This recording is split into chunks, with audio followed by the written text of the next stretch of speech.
From JBS Studios in Greater New York, this is the JBS News Update with Teisha Bader. I'm Teisha Bader with the JBS News Update for Friday, August the 24th, 2018. Israeli Prime Minister Benjamin Netanyahu met with the leaders of Lithuania, Latvia, and Estonia in Lithuania during the so-called B3 Baltic Summit. Netanyahu said he was asking the leaders to help correct a distorted view on Israel in the European Union. He said we discussed a number of ways that we can advance better agreement. Netanyahu also said the three accepted his invitation to have the next or future B3 meeting in Jerusalem. Lithuanian Prime Minister Saulius Skvernelis told the Baltic news service after the meeting, "I believe Lithuania really has a better understanding of Israel, and that understanding could be spread among other EU countries," adding we need to better listen, hear them out, and understand their position. And Netanyahu also addressed a decision made yesterday by the EU to give the first portion of a financial support package to Iran, some $21 million. Netanyahu called it a big mistake and said rather all countries should be supporting sanctions on Iran to pressure the Islamic Republic to stop their aggression and terrorist activities. Some 5,000 Palestinians took part in violent riots at the Gaza border fence today, throwing rocks and Molotov cocktails at IDF soldiers who used riot control measures. The IDF said it did open fire on two groups of Palestinians who tried to breach the fence. The Hamas-run health ministry said about 20 were injured during the riots. Meanwhile, the IDF is waiting for an explanation from international aid group Doctors Without Borders after it learned that a Palestinian who opened fire at IDF soldiers earlier this week was a member of their group.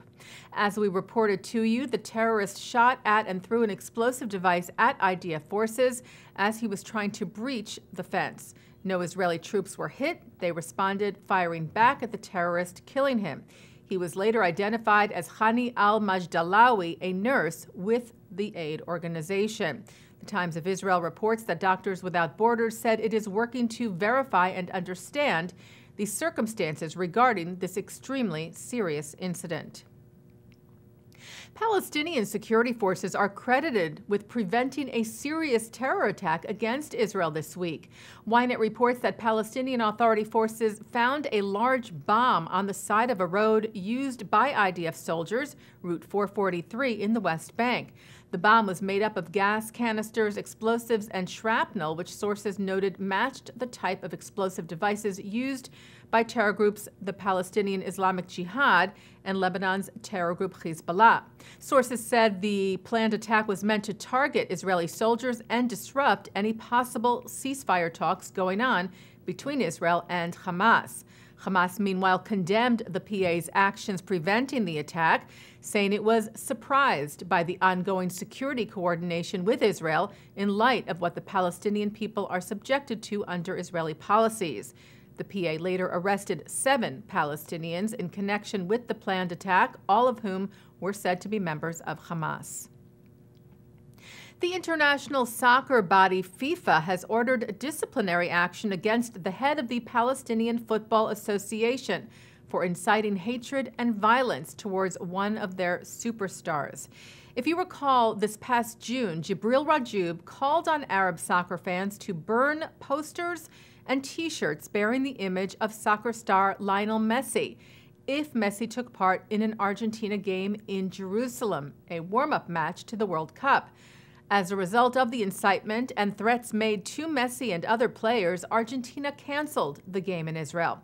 Well, now Rajoub cannot attend any soccer match in an official capacity for a year, and he has to pay a $20,000 fine.